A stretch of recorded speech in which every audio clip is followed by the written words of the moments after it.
Bismillahirrahmanirrahim. Assalamualaikum warahmatullahi wabarakatuh. Salam, Om Swastiastu, Namo Buddhaya, Salam Kebajikan.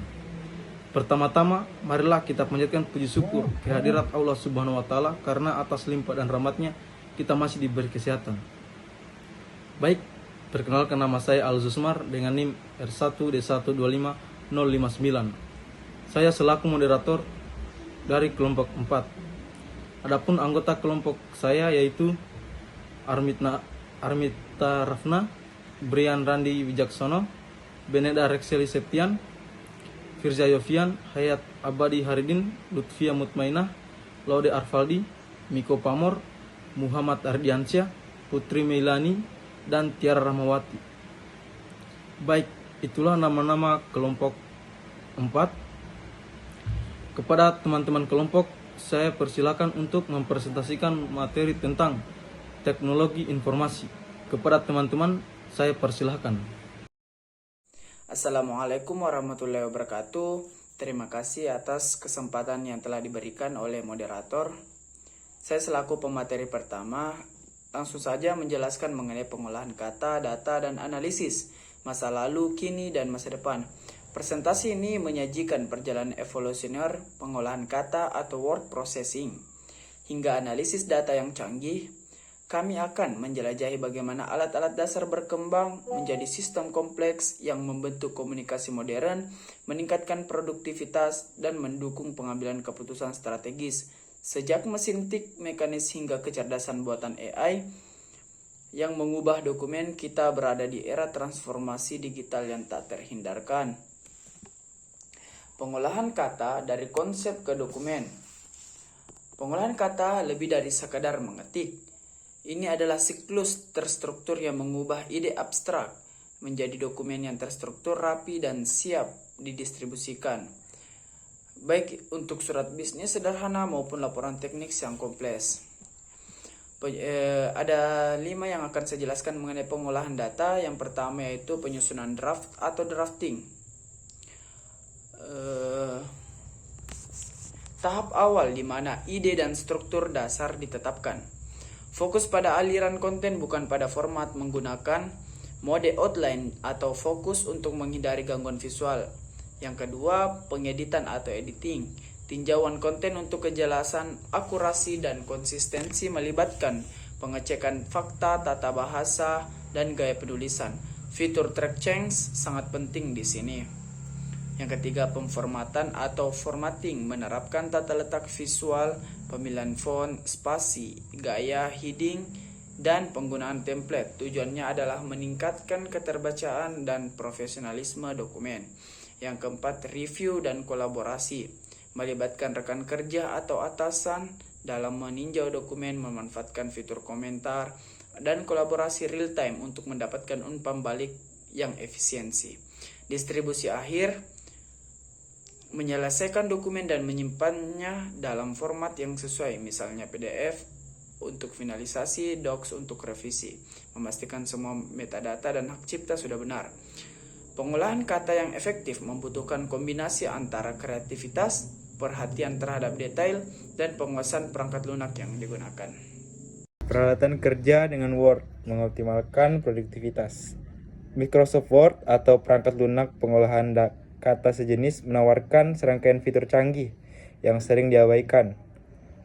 Menguasai alat-alat ini adalah kunci untuk bergerak melampaui sekedar mengetik, menuju penciptaan dokumen yang profesional dan efisien. Seperti gaya dan template atau style and templates. Menggunakan gaya heading, normal, dan list untuk memastikan konsistensi format di seluruh dokumen. Template menghemat waktu untuk dokumen berulang, misalnya surat atau memo. Daftar isi otomatis atau table of contents. Memanfaatkan gaya heading memungkinkan Word secara otomatis membuat dan memperbarui daftar isi, menghilangkan pemformatan manual yang rentan kesalahan. Kemudian yang ketiga ada fitur kolaborasi dan komentar. Menggunakan track change untuk merekam revisi dan komentar untuk berinteraksi dengan penulis lain. Mengubah teks asli untuk kerja tim. Kemudian yang terakhir ada gabungan surat atau mail merge. Alat yang sangat kuat untuk membuat dokumen yang dipersonalisasi seperti label atau surat massa dari sumber data eksternal seperti spreadsheet atau database. Sejarah Desktop Publishing DTP Revolusi Komunikasi Visual. Desktop Publishing DTP adalah titik balik dalam sejarah percetakan dan desain. Ditemukan pada pertengahan tahun 1980-an, DTP juga mendemokratisasi proses pembuatan publikasi berkualitas tinggi, memindahkannya dari mesin cetak raksasa ke meja kerja kantor. 1. Awal 1980-an pra-DTP. Pada masa ini, desain dan tata letak masih membutuhkan keahlian profesional, dan proses typesetting yang mahal dan lambat sulit dijangkau bagi bisnis kecil. 2. Tahun 1985 kelahiran DTP, pengenalan Apple Macintosh, printer laser writer, dan perangkat lunak PageMaker dari Aldus. Kombinasi ini disebut dengan Holy Trinity karena memungkinkan pengguna biasa mendesain tata letak profesional. 3. Tahun 1990-an, standarisasi Adobe InDesign bersama teknologi PostScript menjadi standar industri baru, memungkinkan kontrol tipografi dan gambar yang superior. Kualitas cetak DTP menyamai metode tradisional. 4. Tahun 2000-an, integrasi digital DTP berkembang tidak hanya untuk cetak, tetapi juga untuk output digital seperti PDF, e-book, dan web. Perangkat lunak seperti Canva dan pelapor online mempermudah berdesain bagi non-desainer. DTP juga memangkas biaya, mempercepat produksi, memberdayakan individu untuk menjadi penerbit, membuka jalan bagi proliferasi informasi dan media visual yang kita lihat hari ini. Assalamualaikum warahmatullahi wabarakatuh. Perkenalkan, nama saya Penyedar Reksa Sabda Mustafa dengan NIM R1D1 25032 dari kelompok 4. Saya di sini akan menjelaskan di slide 5 alat pemula masa depan, atau yang bisa kita tahu inovasi yang akan mengubah cara kita bekerja. Gelombang inovasi berikutnya dalam pengolahan kata dan data didorong oleh kecerdasan buatan atau AI dan otomatisasi. Alat pengolah masa depan dirancang untuk tidak hanya merekam informasi, tapi juga memahami, menganalisis, dan bahkan menghasilkan konten secara proaktif. Berikut ini ada tiga cara bekerja AI. Yang pertama, penulisan generatif atau AI powered crafting. Asisten AI dapat menyusun draft dokumen, meringkas teks, dan bahkan menyesuaikan gaya penulisan agar sesuai dengan audiens target. Menghemat waktu signifikan pada tahap awal penulisan. Yang kedua, kolaborasi imersif dan waktu nyata. Platform ini akan menggabungkan realitas tertambah atau AR dan virtual VR untuk kolaborasi dokumen yang lebih mendalam, memungkinkan tim mengedit dan berinteraksi dengan data dalam ruang 3D. Yang ketiga, pengolahan data otomatis atau smart data extraction.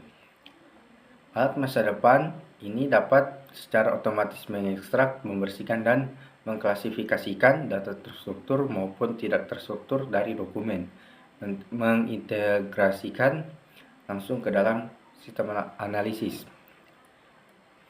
Pergeseran ini mengubah peran pekerja pengetahuan dari operator alat menjadi kurator dan editor konten yang dihasilkan mesin, meningkatkan fokus pada pemikiran kritis dan validasi. Sekian, terima kasih. Assalamualaikum warahmatullahi wabarakatuh.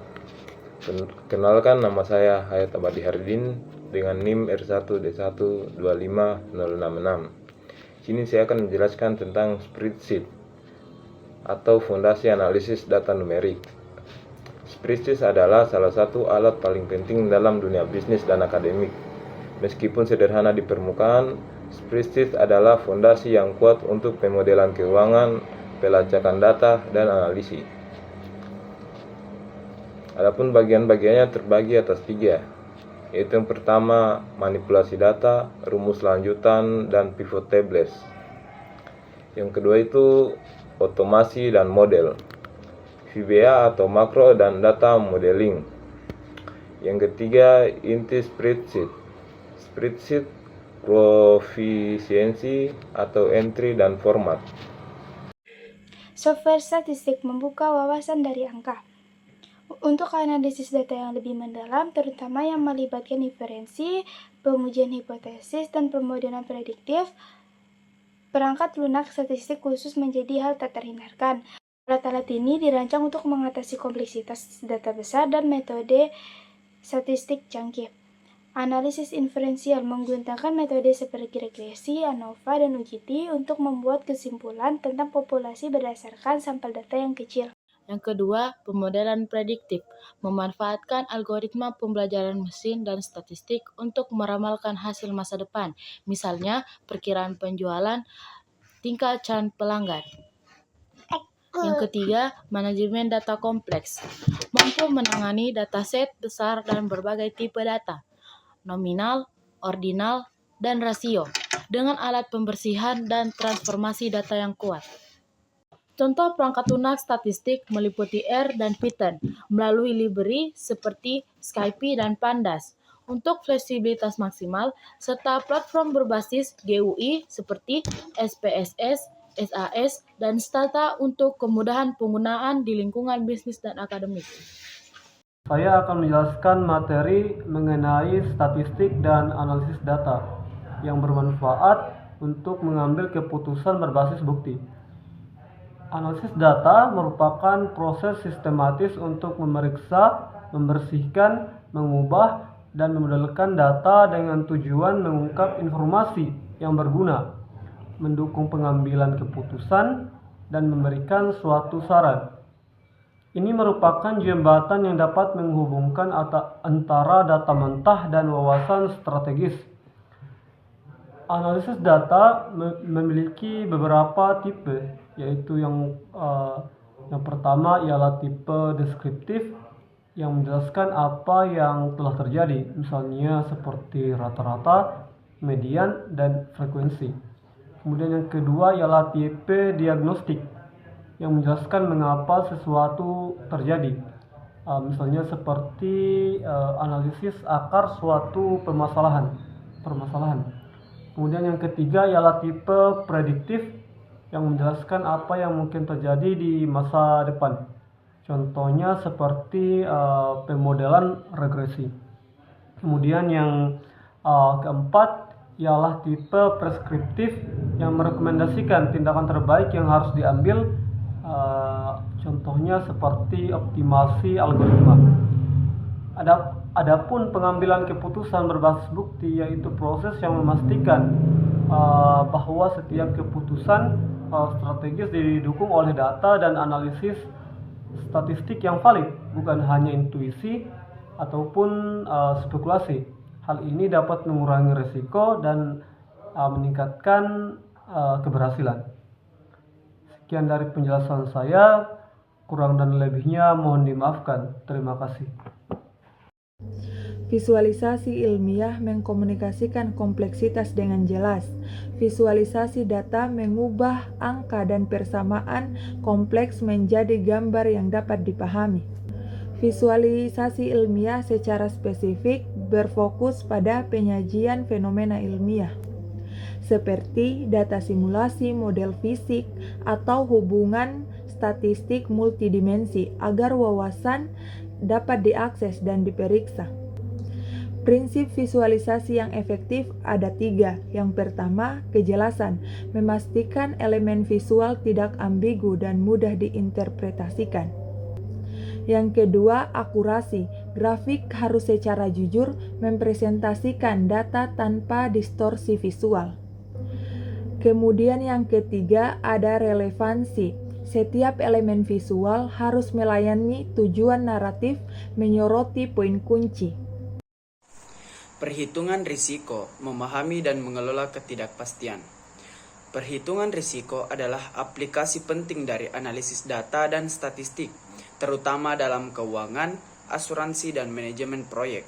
Ini melibatkan identifikasi, penilaian, dan prioritas risiko yang diikuti dengan penerapan sumber daya yang terkoordinasi dan ekonomis untuk meminimalkan, memantau, dan mengendalikan probabilitas dan dampak peristiwa yang tidak menguntungkan.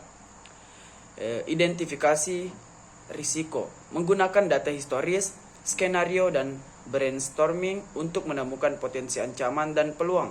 Alat, diagram sebab akibat, dan pengecekan asumsi. Yang kedua, analisis kualitatif menilai dampak dan probabilitas risiko yang diidentifikasi, misalnya matriks 5x5, alat, peringkat probabilitas atau dampak.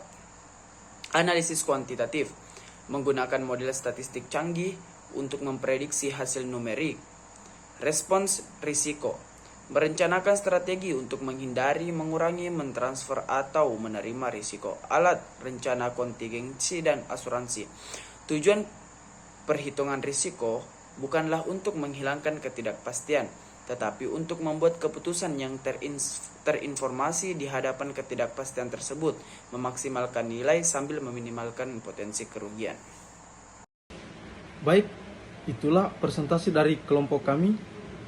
Jika ada yang mau bertanya, silahkan bertanya atau komen. Dan jika ada kesalahan kata, mohon dimaafkan. Dan saya akhiri dengan ucapan billahi taufiq walhidayah. Wassalamualaikum warahmatullahi wabarakatuh. Terima kasih.